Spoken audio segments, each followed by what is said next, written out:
Hey there everybody, Sage here, and welcome to this episode of the blog. In this video today, I'm going to be talking a little bit about the intake process and how to work with people in regards to what I refer to as kind of the 5 root determinants of our health. These are kind of the big picture, general things that we do each and every day that determine our relative state of health or lack of health.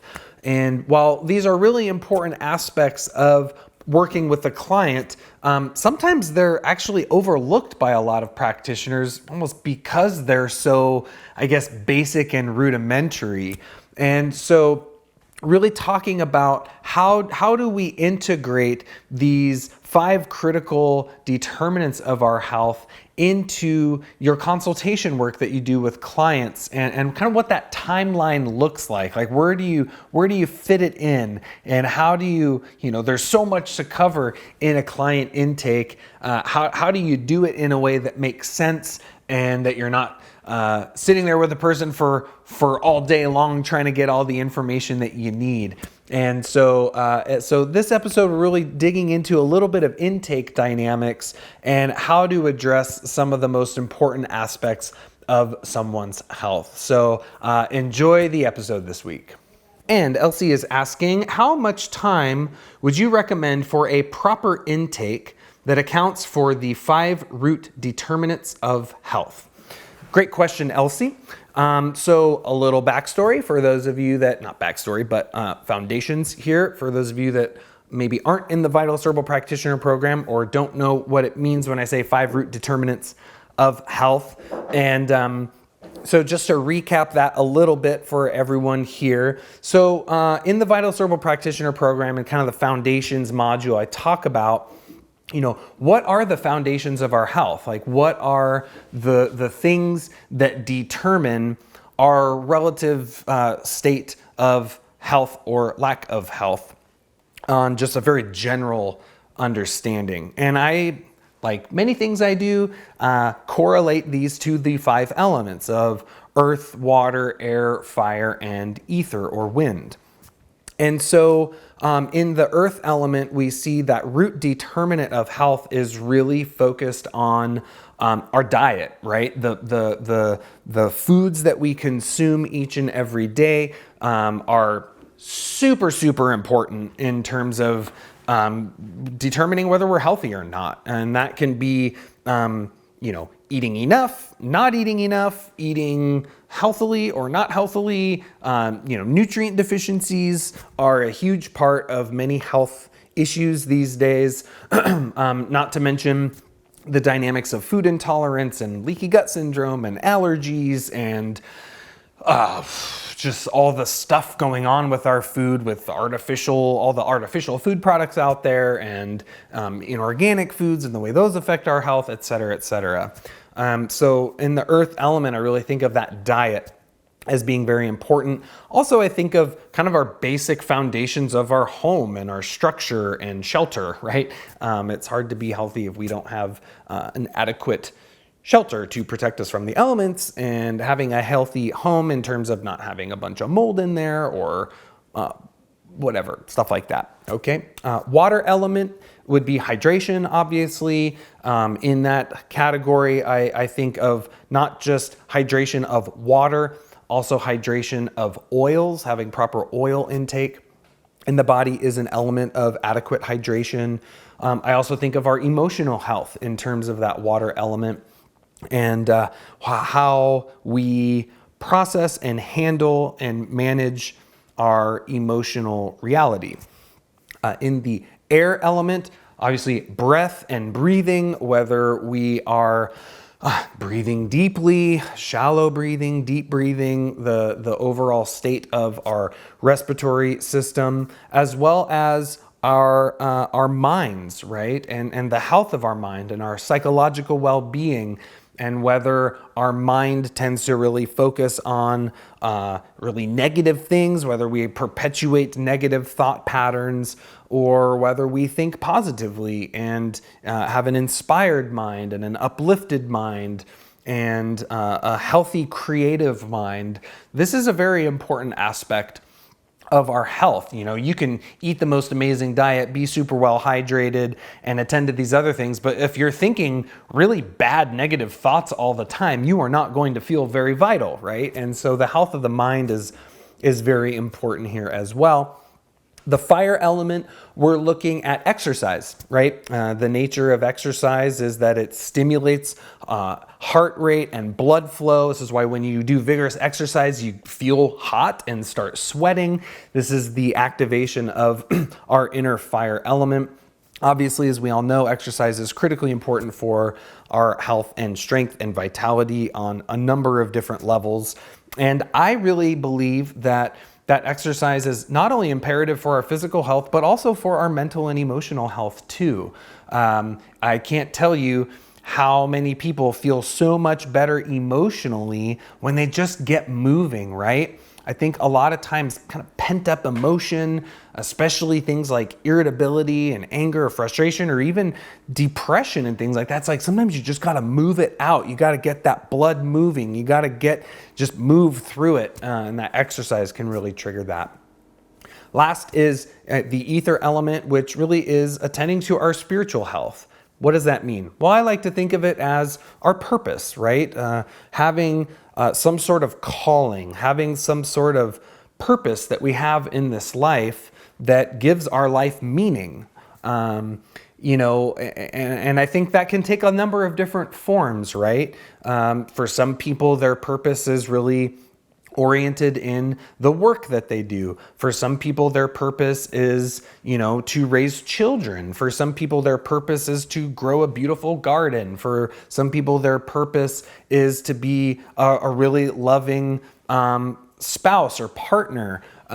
There's lots of different ways that purpose can manifest, but I think it's really about having something in our life that gives it a deeper sense of meaning and connection beyond ourself. And I think this is a critically important aspect of our health. I think all of these other things, you can exercise every day, you can have really great mental health, you can have really great hydration and emotional health, you can eat amazing, but a life without purpose, again, just feels like something's missing, and it's hard to feel truly alive and fulfilled and healthy and happy on all levels if we don't have that greater sense of purpose. And to me, from my orientation, there's also not just a purpose for our life, but also a connection to something greater than ourselves, whether we, you know, that's God or the universe or nature or you know, the mysteries of life, whatever that may be. I think there is some sort of humble acknowledgement that humans aren't necessarily, you know, at the top rung of creation, right? That there's something beyond us. There's something greater than us that to believe in and to have faith in, and I think that's another important aspect of our overall health and well-being. So just a quick recap of the 5 root determinants of our health. These are obviously very, very general, but and basic, right? Like we all know, like drink more water. Oh, and in the air element, I would also add our sleep. You know, sleep, super critical determinant of health. The way sleep rejuvenates our whole body, our nervous system. You know, it's very clear that people that don't get adequate amounts of sleep suffer, right? They suffer from health issues. And it's very common that fatigue can be very challenging for people. So overlook that one there. But one not to overlook when you're working with people. So obviously we've all heard this, right? You got to sleep well, you got to eat right, you got to exercise, you got to drink water, blah, blah, blah. It's like, these are all no-brainers. But in a way, because they're kind of no-brainers, it's easy for us to forget about them, right? When we're working with the person, we're just like, we got to treat the cramping, or we got to treat the bloating, or what's going on with their headaches. And it can be easy to forget, like, oh, are they hydrated, or are they getting enough sleep, and things like that. So From I would say an intake perspective, and the question being, well, how much time would it take to really do a proper intake of these? To me, I like to think of it as a spectrum, right? It really depends what someone's coming to you for. Sometimes people come and they have their primary complaint is a very physical health concern. Sometimes people come to you and they have more of a psychological, emotional health concern. Sometimes people come to an herbalist and they're looking for guidance. They're looking for a greater sense of connection and purpose. Whatever it may be, the important thing that everyone has to remember is to always address the primary complaint. And that usually is a main focus of that first initial consultation. Now, I think it's really good to get, background information. It's good to know, any major surgeries or accidents or family, possible inherited family stuff or issues they've had in their past, and kind of do a big broader scope. But really, at the initial work with a client, you really want to just kind of zoom in on what their primary complaint is, and I think sometimes that will go into this kind of territory of these root determinants of health. But some of that can also be worked through in an intake form. Some of it, I think, requires a whole separate session. So, for example, when I do a session with a client about food and diet and nutrition, that's usually a whole hour-long session with them, right? Where I'm really kind of diving deep on what their dietary habits are like, what kind of foods they eat, what their patterns are and habits potentially around food. So sometimes that piece is a whole separate thing. So it really just depends on the person. It depends on the situation. Depends on what the primary complaint is. And it really depends on what the goals are for the client. It can be really awkward if someone comes to you with headaches and you end up spending a whole bunch of time in that first consultation wanting to dive into their spiritual health. And they're like, well, I'm not really trying to focus on that right now. I just don't want to have headaches every day, right? So you got to meet people with where they're at. And so the way I like to think of this is these 5 root determinants of health can be really viewed on a larger time span of your work with a client. So they come to you with their primary complaint. You work with them through it. Maybe you address different attributes of these determinants of health. Maybe you find out they're not sleeping very much. Maybe you find out they need to correct their diet a little more. And those things start getting fine-tuned, and maybe those primary complaints start to clear up. They reach a new level of health, a new level of vitality, a new level of energy. And that's where you can start exploring some of these other dynamics, right? Maybe now that their physical health is cleared up a little more, they have the energy and the vitality to focus maybe more on their emotional health and their psychological health and their spiritual side of things too. I think that's a really good way to think through these 5 determinants, is that they're kind of building blocks, right? And they're ways that they might be a really important thing to consider for the primary complaint.